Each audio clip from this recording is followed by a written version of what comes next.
Hi everyone, welcome to tonight's workshop. This is workshop 2, organised and delivered by GBSLEP, which is Greater Birmingham and Solihull Local Economic Partnership. We're going to come on to introductions in a moment.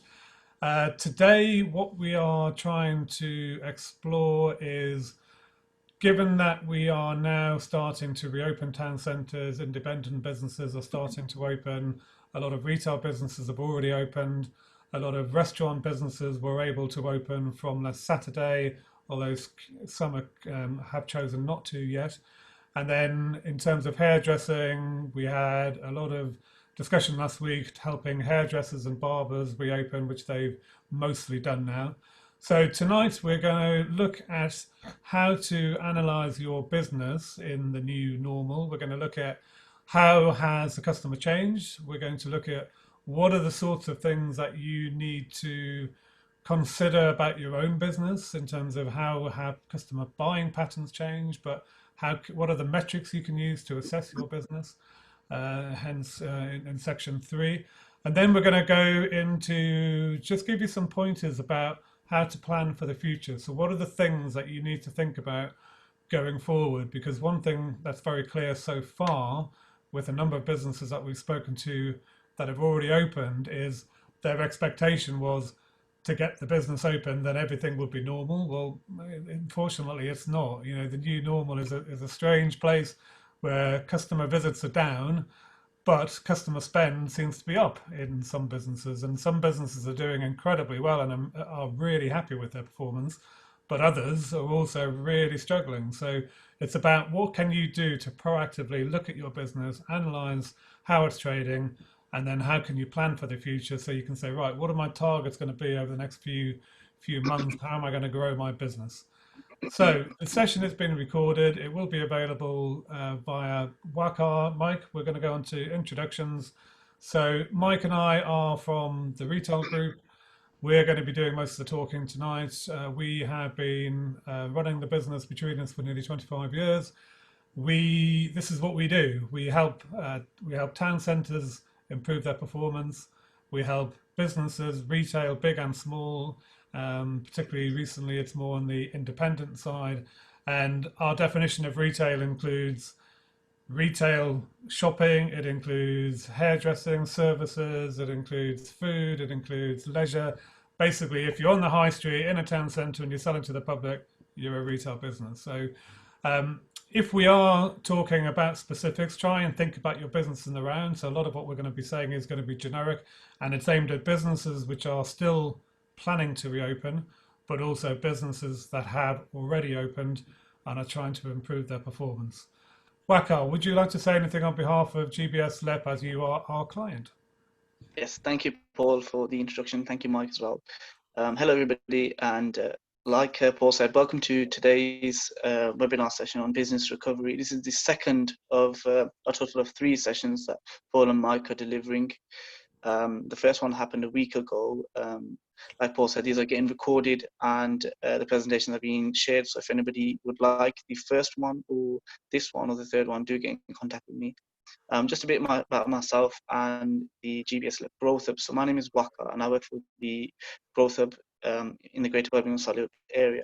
The Growth Hub is a free service for businesses within the area, and what we do is we offer free advice and support for local SMEs who are having any barriers to growth, any problems with their business. They can come and have a chat with our experienced business advisors. We can signpost them onto the right support, whether that be with the universities or the city councils. We have a load of partners. We have programs such as grants available, funding opportunities, and so on. Do give us if you guys haven't got our contact details already from the first webinar, I will put them in the chat box below, and do contact us, and we'll see how we can be able to help your business. These webinars are generally put on to support you during the COVID-19 crisis and how all businesses will recover from this. Like Paul mentioned, we're on the recovery phase now, just easing out of lockdown. So hopefully Paul and Mike will be able to share some insight on how we'll be able to do this. So I'll just hand back to you, Paul. And thanks, Michael. I think just to touch on it, I know that the GBSLEP are also, Sami, just I think with you, when you mentioned about you have an online shop, and a lot of what we talk about will be absolutely relevant to what you're doing with your rugs and wall coverings, for sure. But also there are some dedicated workshops for digital skills. So, of course, yeah. Wakar, if you can put the contact details for that, because yeah, of course, yeah. As well as us, you might as well listen. And we know the guy that delivers them, a guy called Zav Anderson. He's very good, has a very good reputation, and he's helped lots of small businesses. Apologies, I did forget to mention, we also run a 3 sessions of digital webinars. One happened yesterday, is very well delivered. So those of you who are interested in obviously increasing their digital skills, or the new normal as they call it, in working on more digital platforms for their business, I can share those links. I mean, they're the same sort of webinar setups as this. They're free to attend. Do contact me directly, or I can take your email addresses, whatever works easiest for you. I'll put my contact details in the chat box below, and hopefully you can contact me directly. I'll provide you with links. And in addition to these to these sort of workshops, we're also going to be delivering a combination of some one-to-one sessions for businesses large and small, independent businesses across the region. And there's again the application for those one-to-one. So if after this you'd like to have a dedicated conversation with Paul or myself, talk about your business in more detail, and to come up with some actions for your business in more detail, that's all you need to do is go onto the Growth Hub and go through the application process. It's nice and easy. We want it to be easy. We want lots of businesses to take advantage of this one-to-one support at this point in time. And that's probably more than enough on introductions. Right. So as Paul is nodding, I'm just going to, I think, as we said, that these are, we tend to operate these workshops as if we were sat next to you and in your business and talking to you a little bit of, about your business. And one of the key things whenever we start speaking to any business is to understand a little bit about their customers. So, I know, Susan, you deal with businesses and then their customers rather than necessarily with the end customers.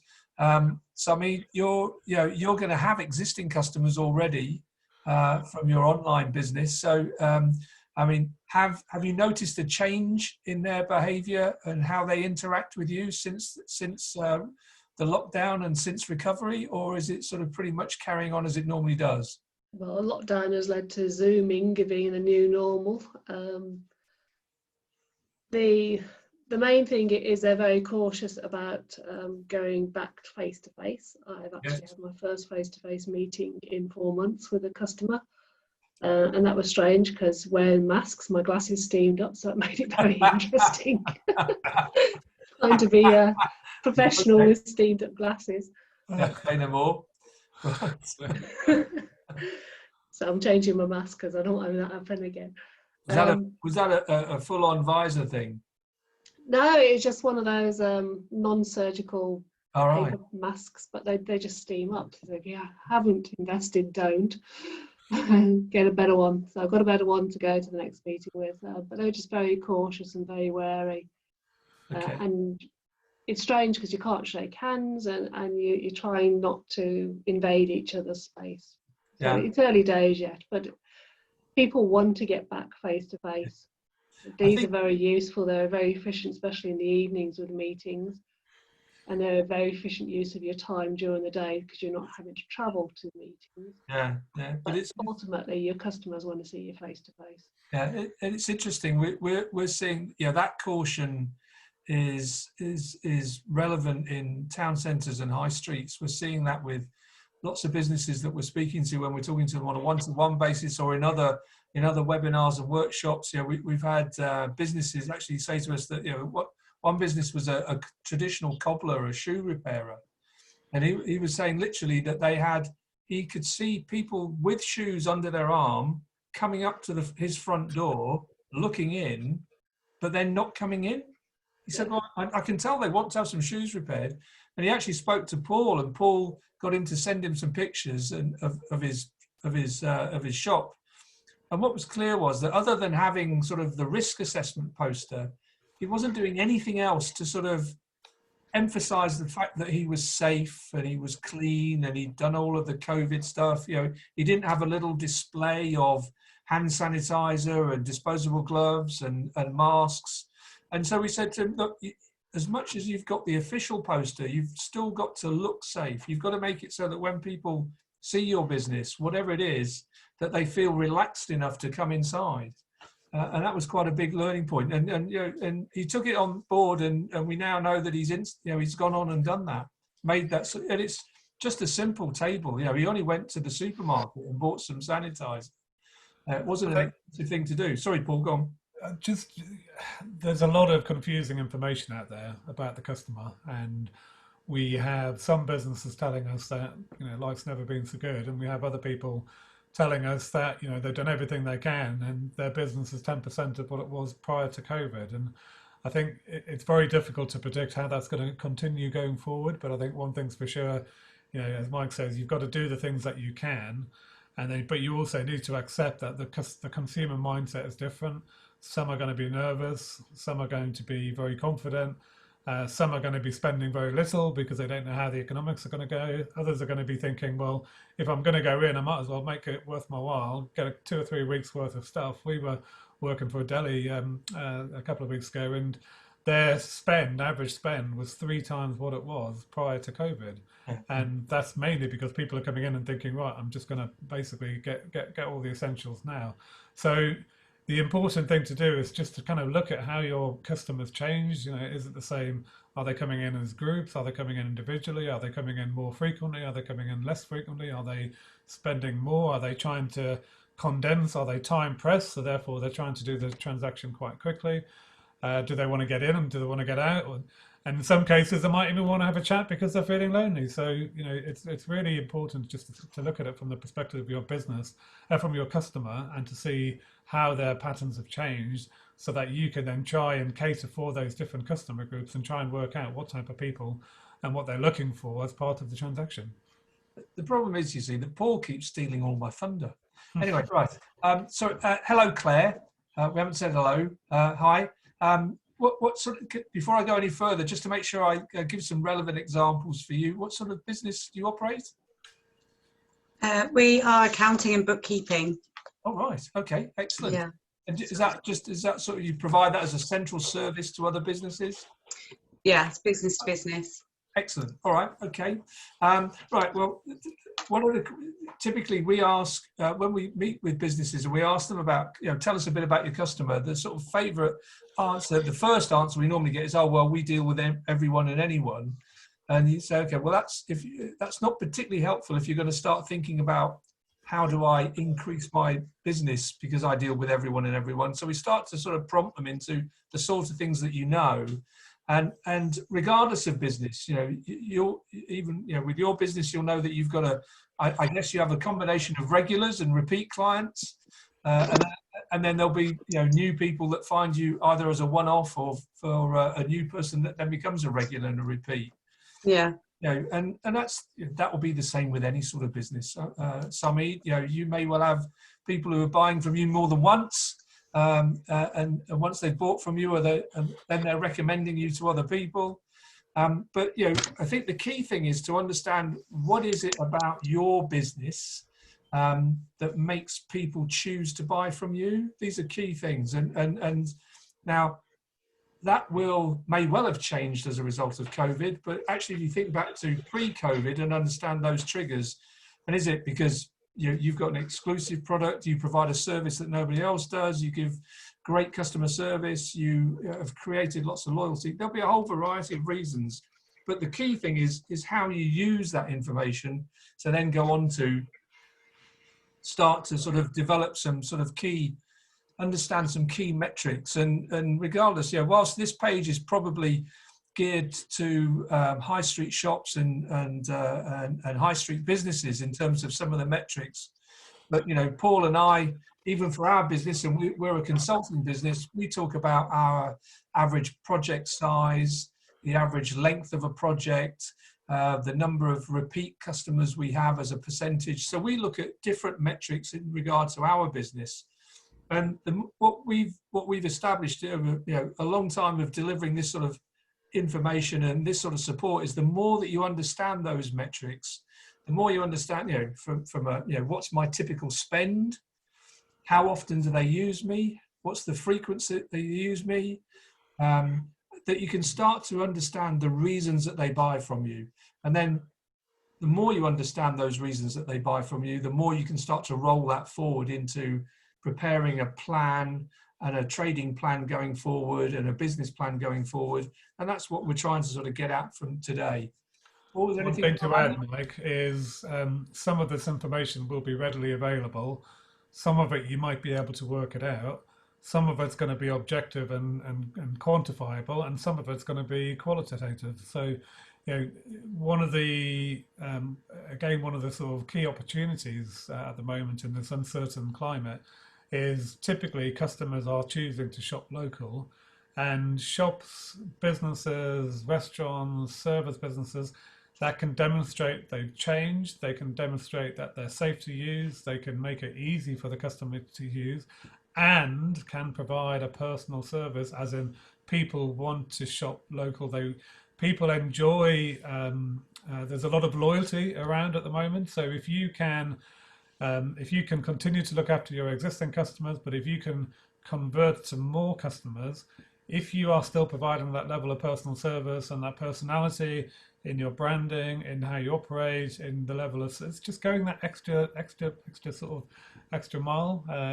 People will really react positively to that at the moment. People, what we understand is the higher order centres, the big covered shopping centres like the Bull Rings and the Blue Waters and so on, they're quite scary situations. You go shopping and there you've got people brushing past you, you've got people hitting, sort of hitting your shoulder as they go past, and clearly not social distancing. And customers are saying they feel a lot safer in their local environment. So if you can provide that level of service along with a safe experience, people are going to choose you. Okay. I think that the key thing from, and I think this is sort of cutting across all areas. And Susan, you mentioned it just now when you talked about not having had any face-to-face meetings and people being cautious. I think that the other thing that we're seeing is that sort of, in a strange way, you'd think that people would feel as though they've got more time on their hands at the moment. There seems to be a general consensus that people are feeling even more time pressed. Maybe that's because they've had a few months not sort of using and managing their time. So they're certainly, they're after a quicker service. They're certainly after being able to access a service at any particular time they want. And one of the things that we've been speaking to small businesses about is about making sure you are enhancing the visibility of what you're doing. So whether that's your visibility online, whether that's your visibility via social media, whether that's your physical presence. I'm not suggesting you can do this, Claire, with providing accounting services, but last week or 2 weeks ago, we had a workshop where one of the small businesses was a lady that ran a tutoring business, and you'd have thought that in light of all the schools closing, that her business would have had a growth curve like that. But what she had a business that was an office on a high street, on a small local high street. And so one of the things that we talked about her in terms of enhancing her visibility, and we pinched the idea from somebody who was operating a kiosk as a market stall, was that we took her and suggested that she take her tutoring out. She had a space between the front of a building and the pavement, so there was room, and she took it out and she was going to open up under a gazebo, because it's safer to be outside rather than inside. And so she was going to use the fact that she could be outside, and also it gave a very visible exposure for her business. She could then have posters promoting her offer behind her as she was doing the tutoring. Now, I don't know whether she's actually gone and done it, but she was certainly left the workshop going, this is something I'm going to be doing. We haven't seen the photos yet, so we can't say it's actually happened, but we look forward to seeing them. And I think, sorry, go on. Can I just also add, I think, one of the big changes to your business, especially if you're a business to consumer business, is you need to be much more proactive than previously what you would have been. So in the olden days, if you had a shop or a restaurant, you'd get your business right, you get the product right, you get your business looking good, you'd open the doors, and then you wait for the customers to come to you. I think at the moment you have to work a lot harder to get that to happen. You have to work a lot harder to be more proactive, to attract your people to come to your business, and maybe even take your business to them. So the more you, especially if you have a sort of a town centre business, the more you can do stuff outside, that's automatically going to have the sort of almost the stamp of being safe. So use the space in front of your stores. Local authorities are on the whole much more supportive now of people coming outside, tables and chairs, using space. Anything you can do to stand out from the crowd in a safe way is going to help your business. And then part of that being proactive is also just instructing your customers.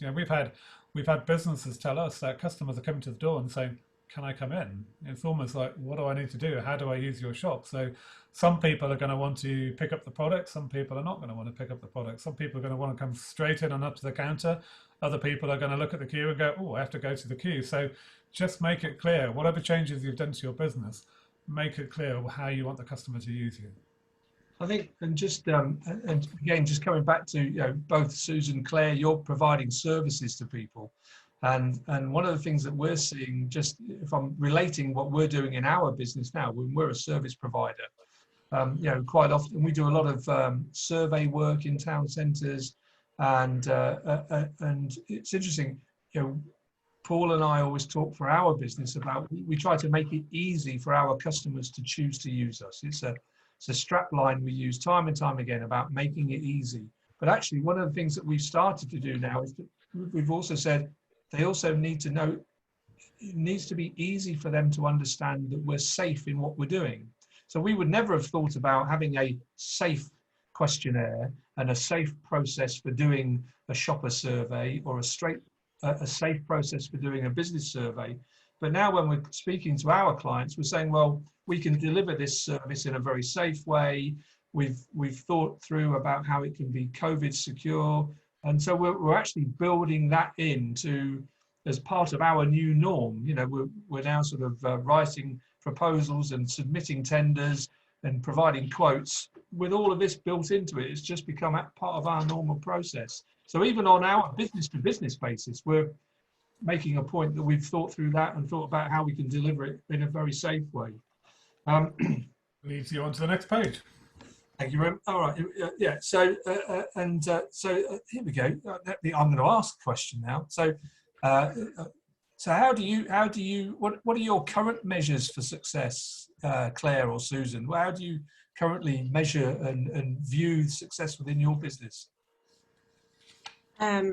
With my management accounts, so I see the sales. Mine's quite fluctuated throughout the year, so it's a difficult one. Obviously, tax season we're absolutely rammed, and then it slows down through the 6 weeks where people go away and don't care about their accounts. So it's trying to find a way of levelling it through the year, so we know we've got a steady income through the year.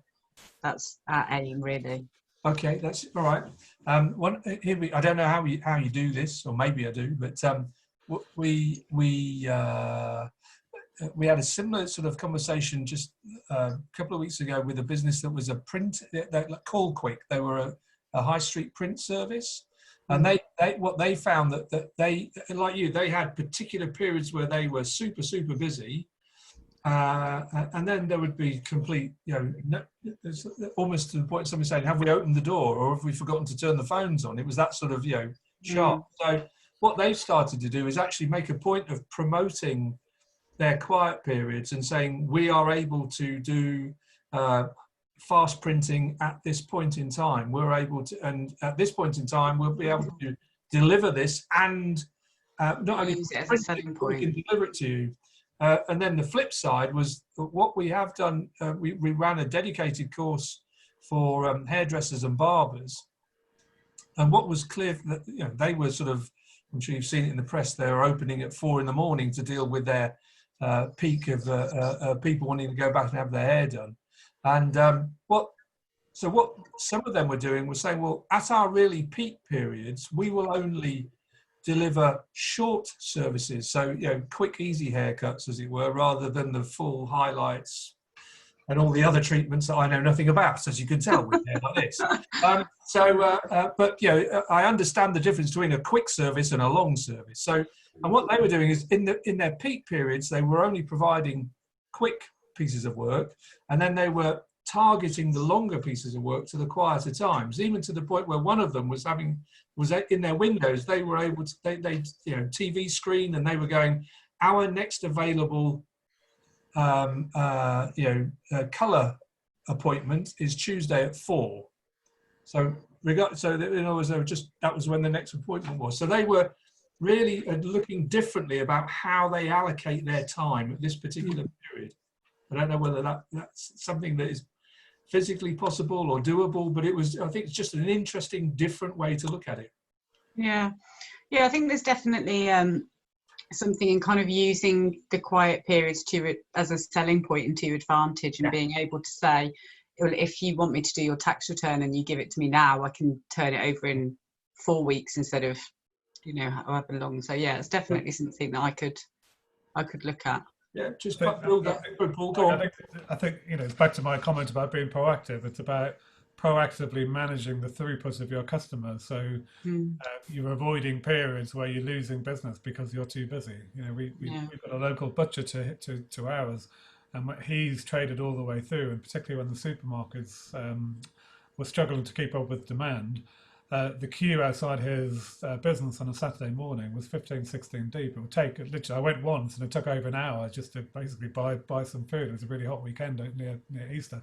So I even said to him, a bit of free advice, I said, look, you've got to make it easy. Can you not get people to pre-order? Can you not get them to phone up during the week on a Thursday, Friday, give you their order, so that by then when they turn up, as you would do at Christmas, you've got their little package already sort of made up. Yeah, that's what our butchers here did. It's worked really well. Absolutely. I mean, the British population do love a queue, but we've got limits.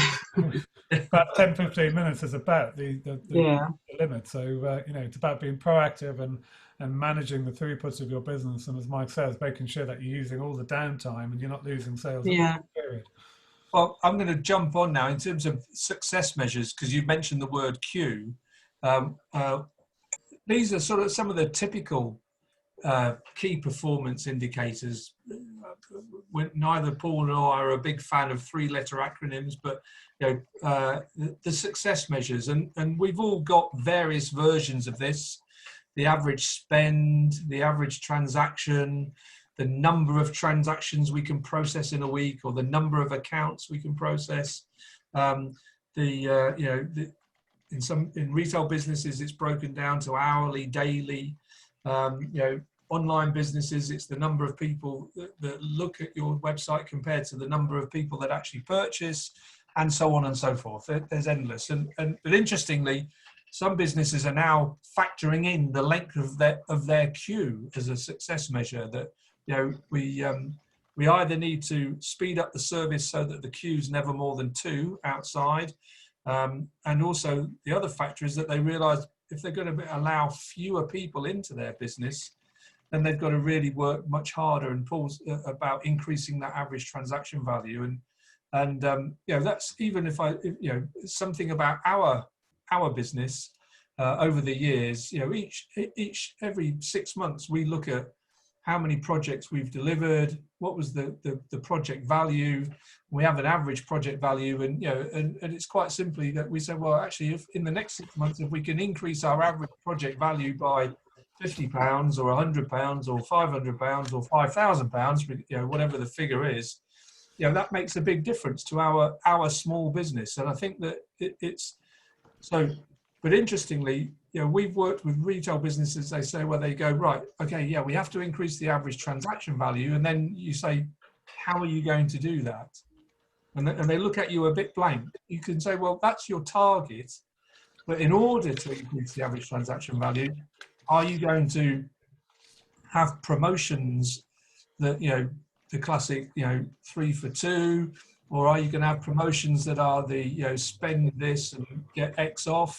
Or are you going to have linked sales promotions, which is buy one of these and don't forget to buy one of these? Or even are you going to, as a business, start to think about, well, how can I increase my transaction value by adding an extra service into something, so that instead of people buying, 2 wheels, they actually buy the 2 wheels, a frame and a seat, and it's called a bicycle. So it's about how do we sell a complete product and a complete range of services. And then, the other thing, as with most businesses, even if you're offering a service, you will need to physically change your business. And one of the things, certainly when you look at how many high street businesses have changed and how much they've changed, I think so far we've only found one that hasn't really changed, and that's good old Sports Direct. Their shops look just the same inside as they ever did. I have to say that as I'm now on my CV, it now says Q designer for McDonald's, which is what I was doing in another town a couple of weeks ago, much to Paul's amusement. But even McDonald's, they have fewer servers open in their stores. They've radically changed their business. But what we found when we were speaking to lots of businesses, they were changing the physical format of their business purely to accommodate the social distancing, purely to accommodate the hygiene, and they lost sight of, but will this new model actually make money? Will it help me to generate some sales? Am I going to make it easy for people to find the products they want to find? Are they going to be able to find their best sellers? And that's the same, and it's exactly the same if you're changing your website, changing your online presence, is that when people click on your website, are they able to find the things that they are most likely to want to buy? And most businesses have a classic 80-20 split, whereby 20% of your product offer will account for 80% of your sales. And so, or 20% of the product offer will account for 80% of the volume of sales or the value of the sales. And the key thing for most businesses at this particular moment in time, where people are time short, as we know they are, they're a bit cautious, they're a bit wary, is to make sure that the things that you are most likely to sell the most of are the things that it's easiest for the customer to see, whether that's in a physical dimension or whether that's in an online dimension. Mike, if I can give you an example of that, the image on the bottom right of the screen was a cafe business we were helping, who wanted to carry on trading throughout the COVID closure, and this was before hospitality businesses were due to open. So she decided to move to a takeaway only business. So she spent a lot of time working out how she could move purely to selling takeaway. Then she opened on the Monday. She phoned me at Monday lunchtime and said, "Paul, it's a disaster. It's so bad. Hardly anyone's spending. I'm doing 10% of the sales that I thought I would." And I said, "Well, what have you done differently? If you imagine from the perspective of a customer, if you're standing in the middle of, and she was on a very busy pedestrianised high street with lots of footfall coming up and down the street, and I said, is it obvious that you're open? Well, I think so. Is it obvious that you're safe? Yeah, I'm not sure. I said, look, you need to make it really, really clear. I said, you need to tell people that you're open, you're safe, and in her case, she's selling bacon sandwiches, lasagna, and baked potatoes. And that photo on the bottom right-hand corner is an image from her shop that she then sent me the following day. And she literally took my words for at sort of face value. We're open, we're safe, we're COVID secure.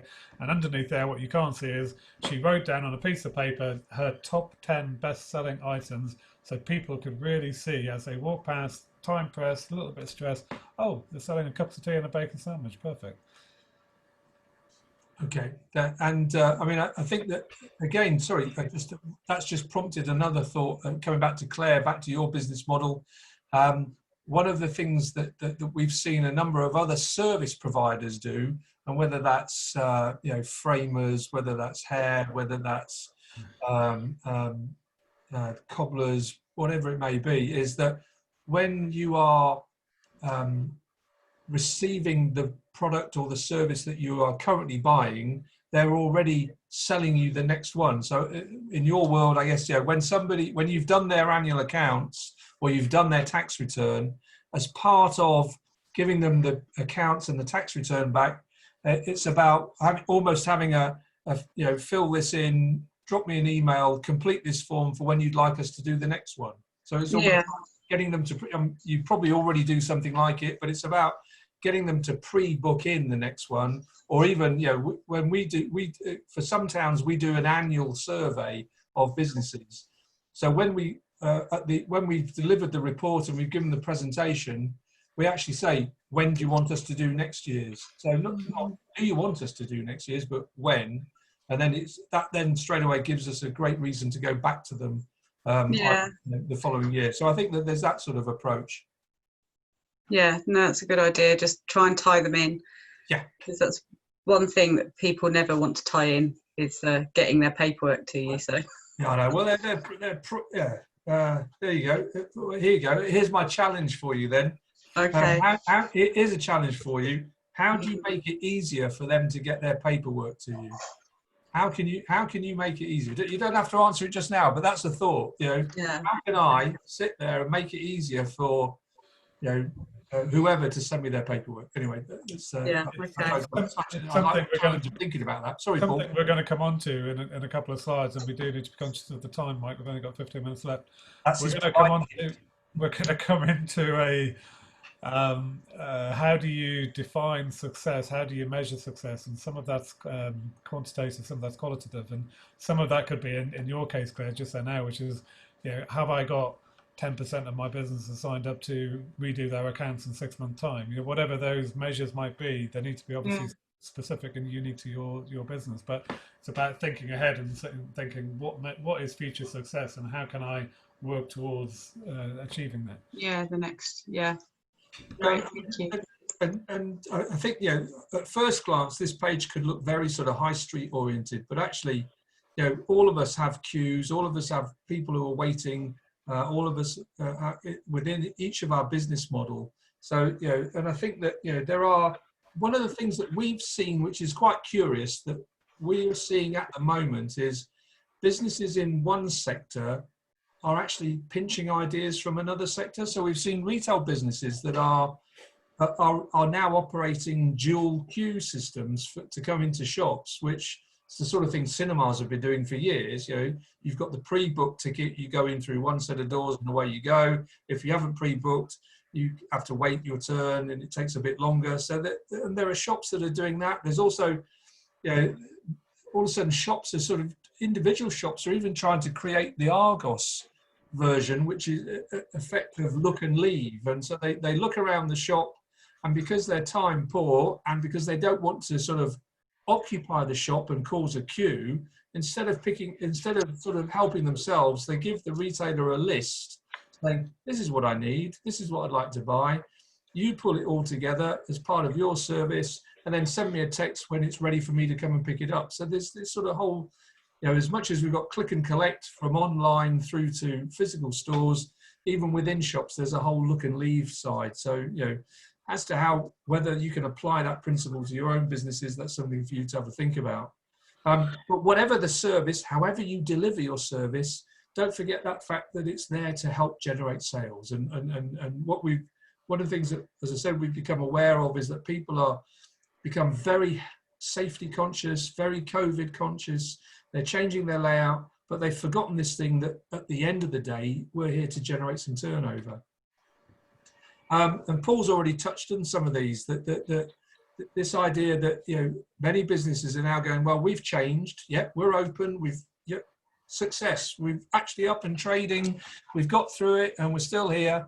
And then they're sort of sitting back and wondering why nothing's happening. And they're just getting some basics. They've forgotten to tell people that they're open. They've forgotten to make a song and dance about, we're here, we're open, we're waiting for your business, we're ready. And I think that, sometimes it's about just remembering of what the basics things are. They're forgetting to actually have a promotion, and please don't fall into the trap that a promotion has to be something, a discount, it has to be something off. A promotion can just be the launch of a new service, the launch of a new product. It can be something that's seasonal. The countdown, as you can tell, I'm one of these people that is always late doing his tax return. So now you prompted me. Yeah, heaven forbid, right? It's making me shudder just thinking about the fact that I'm probably getting emails from my accountant telling me that you're late, you're late, you're late. But it's this sort of, this countdown is a great thing, and promoting that this is about to happen. These are all, I think, some basic things that the communication from your business, whether it's communication via your website, via your social media, and increasingly probably does need to be by social media, that communication really needs to be regular, relevant, and up to date. So, I've been so frustrated. Sorry, Paul, so frustrated. The Evans household have been frustrated. Mrs. Evans, who is one of the world's professional shoppers, actually sort of upset that she went all the way to one of our local out-of-town shopping centres to take a jacket back to get a refund. She'd looked online. Online, it said the shop was open. When she got there, it wasn't. If she'd have looked at the social media, it would have said it was closed. But business is forgetting to update some of those core things. Sorry, Paul, go on. No, I was just going to say we've got a local business to us, which is a food store, and in the early days of the COVID, they were an absolute lifesaver. And what they were doing is, given that all the supermarkets had huge queues, given that it was impossible to get a delivery slot, what these people were doing is they were publishing each day a list of products that were coming in that people wanted to buy. And it was as simple as fresh yeast and flour in today, come and get it. And what they also did really, really well is they said, please feel free to share this text or message with your friends on WhatsApp. So very quickly, you had this kind of huge sort of social network of people saying what a good job the shop was doing, but also then promoting the shop on behalf of the shop. So, use your networks, use your customers, think differently, and make sure that you tell everyone what you're doing that's different. Well, customer feedback, customer recommendations are outstanding. One of the things that we ran a series of workshops over in Essex for a series of small towns, and what came out of one of the workshops in one particular town, I won't say where, was how the group of businesses that were in this workshop, we had about 12, 13 businesses, they all suddenly realized that if they were promoting each other, how much additional business that would generate. So they were recommending each other, and they said, because by and large they weren't competing. Even the fact we had 2 or 3 hairdressers, they all realized that they were appealing to different groups of people. So they started to think, well, there's an action for businesses collectively to start to promote each other, and certainly to emphasize. We often have our clients end up being referees for future work on other projects, and so and in order to do that, we always know we need to make sure we've done a good job. So that's where that goes through. Right. So in terms of sort of thinking, so on the one hand, think about who your customers are. One thing for sure at the moment, and I think almost unless you are a pure online business, a large supermarket or Amazon, then you've probably seen a fall in customers because of reduced activity. So there's many businesses are definitely seeing, so therefore each one of your customers that are still with you are little gems that you have to look after and cherish. And I think that, so, it's about maximizing the benefit of every existing customer. So maximizing the benefit is about how can you grow their spend with your business. Look to your historic strengths, look to why people choose to use you. This idea of spreading customers across your day or across your season. But then the other thing you have to do is that, because if you only try and survive off your existing customers, that's inevitably probably going to reduce in a reducing spiral, because you'll be very lucky to have 100% retention. So therefore you've got to think about, how do I attract new other customers? So there's this joint thing about making sure I'm selling more to my existing customers, and also making sure that I'm appealing to more new customers. And this sort of simple phrase that we have about making it easy for the customer, making it easy for them to choose you, and making it easy for them to use you and work with you. So I'm probably, I don't know if this, I'm going to jump on, Paul, just with an eye on the time, if that's all right. Yeah, next slide, the table. So this is sort of, well, actually, no, I'll go back. What does success look like is one of our favorite questions that we ask lots of businesses.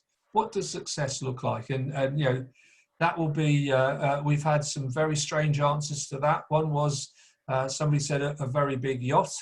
One was being able to eat chocolate whenever I liked it, and I won't whenever I want to. And so we've had, you know, lots of people define success. You know, some people will say, oh, when I reach a turnover of Z every year. So it's and actually understanding, you know, having that view of what your success, and then the next thing is, what are the factors that underpin that success? So you know, and success. So you know, if my success is that I want to achieve, you know, 100 regular clients or 100 repeat clients and 20 new clients every year, then it's a case of, okay, what am I going to do that? You know, to get 20 new clients, you're going to have to do some additional activity, some additional promotion. So therefore, one of my success targets will be to increase my promotional activity. It may be, you know, if I want 20 new clients, it may be that actually I want 20 of my existing clients to recommend me to 20 new people. So how do you, what if that's a success criteria, what are you going to have to do to make that happen? You know, if I want to make sure that I'm converting more people from looking at my website, or if I, you know, if I want to, for every 10 people that buy a floor covering from me, I want to make sure 2 of them buy a wall hanging, then, you know, that's also going to be a specific target that you need to look to deliver. And so now we've mapped out a few example success factors here. And by the way, you don't have to write any of these down because we can give you the slides. The slides will be available via the GBSLEP Growth Hub website. But well, Mike, we've also, both Wakar and I have put our email address in the chat facility. So okay, as you know, I never look at chat. That's fine. So if you contact either myself or Wakar, we'll send you a copy of the slides straight over, and happy for you to share them as well. Okay. And you know, and it may be that you know, in today's climate, and certainly what's looking like it might be the climate well into 2021, is, you know, that we need to demonstrate that we're safe, that we're clean, we're safe. We've done all the COVID preparation. We've done all of our risk assessments. You know, we talked about risk assessments in the previous workshop. There might be, Claire, there's a whole section on that, so get the previous slides as well, or Paul will just give us a quick reminder in a minute. But also it's about, you know, if you're employing people, and it's about making sure we've done the training with them. So every business will have its own success factors, and what we say is that if one of them, or if the driver is a turnover target, number of customers target, that once you've set that, it's okay, what are the things I'm going to have to do to make that happen? So what are the building blocks for my success? And it's far easier to think about how do I achieve and deliver on those building blocks than just to go, I'm going to have turnover of Z. And the key thing, of course, with a lot of these is don't do it once a year. So it's all very well to prepare a sort of annual business plan, but then you don't think about it for another 12 months. So as much as possible, these should be almost broken down into months or quarters. So if I want to get my average spend from here to here, how am I going to do that in 3 months, 6 months, you know, in quarterly increments? And you know, that's something just to you know, Mike and I, we plan in regular strategy days where we, every sort of 6 months, we will take a morning out, face to face. In the old days, we'd take a morning out and we'd review this information and say, you know, are we on target? Where are we succeeding? Where do we need to work a bit harder? You need to give yourself that time just to get a bit of headspace, a bit of quiet space, take a step back and objectively look at your targets and go, am I actually on track to delivering the performance? Because one thing's for sure, every one of these measures on this chart, on this table, will help to achieve your target, will help to improve your performance. So, plan it in, do it in your own targets, do it in your own words, but make sure that you take the time to regularly review it. I'm just going to talk about, so in terms of how do you monitor and measure your performance? Well, clearly there's that one sort of magic line where you look at the bank account, or you look at the sales, or you look at the takings, or you look at the number of customers. That's an easy one to say. But actually there are all sorts of ways, and one of the key things that we recommend is ask your customers for feedback. Ask them how they're satisfied with what you do. And we, as I said, this is the second in a series of workshops, and down in yesterday in Essex, we were delivered the third in a similar series. And one of the ladies who took part yesterday, took part in the second one as well, and they ran it was a charitable foundation where they recycle and reuse. So it was basically they'd bring products in and then do them up and then resell them, and any profits would then go to their own charity. Yeah, and some people qualify for free products, and some people had to pay for them. Anyway, fantastic charity. And she, before we'd even started, she was so sort of fired up about, she wanted to tell us about that she'd actually stopped, the day before, she'd actually started surveying customers as they were coming into the charity shop. And she actually said, it's amazing what they told me. She said, what they told us, and she said, and what they liked, what they disliked, how easy they were finding things. And she said, until you'd actually said, ask your customer, we'd never thought about asking them. So it was some things that we take for granted. It's clearly, made such a difference. And she said, we've now already decided what we need to change going forward. We thought we were in a good place with COVID. We realised there's other things that we can do.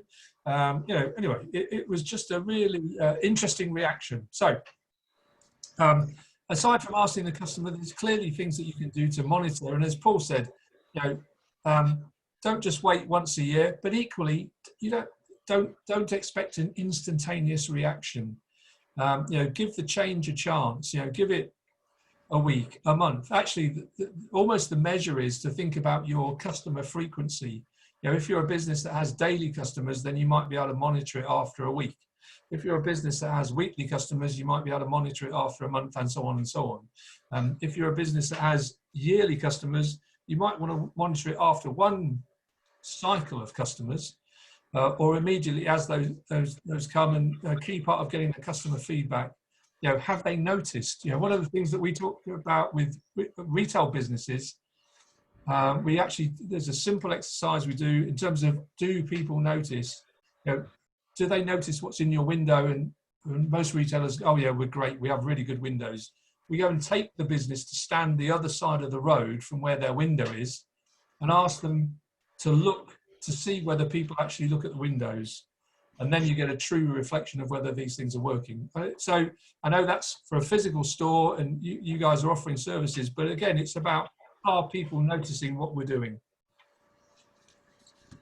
Right, in terms of wrap up, I think that, well, have we been able to prompt any key things for you guys? Anybody key things that you'll remember and take forward? Yeah, I've got a few things to work on, I think. So thank you for that. It's been really useful. Thank you. Right, that's good. Right, and Susan, I know you came back from last week, so hopefully we kept you entertained. We've kept you entertained this week. Otherwise, that will be a fail, having got 1 week right and the next week wrong. No, I think what you're covering is relevant to all businesses, not just to the retail sector. There are plenty of things that, like you say, you can easily transpose into the different sectors. Yes, I've got several things written down. I'm going to be busy. Okay. I need copies of these notes to make sure I get them all. Yeah, of course. And we do that again next week. So there's basically, last week was more about getting open. Today's more about looking at your business. And then the third one is, how can you improve your performance? What are the things you can do to actively go out and get more spend, get more customers, deliver higher levels of satisfaction? And again, that's aimed across the whole the whole sector, retail, service, F&B, and so on. So the idea is to try and reach out to many businesses, SMEs in lots of different sectors, lots of different locations, lots of different situations. So if we have achieved that, then fantastic. So I'm just going to, Mike, can you go to the next page? I'm just going to finish on one, sorry, the page after that. Yes, I know. Finish on this, which is, before I stop the recording, there's lots of information out there. Most trade organisations, particularly if they're trade facing, will have sections to help you. Particularly the government has got a really good coronavirus source of information in terms of helping your business reopen. What could you do to operate safely? Obviously, it's not as focused as what we have done, which is about how can you then also improve your business as well. But these will be in the slides. So particularly the top two links, if you have a customer-facing business, I would say are fantastic sources of information. So I'm going to stop the recording. By all means, stay on the line if you've got any specific questions, if you want any general points you want to discuss. But I will say thank you very much for joining us tonight. Hope you found it useful, and hope to see you at next week's workshop, same time, same place. Thank you. Thank you.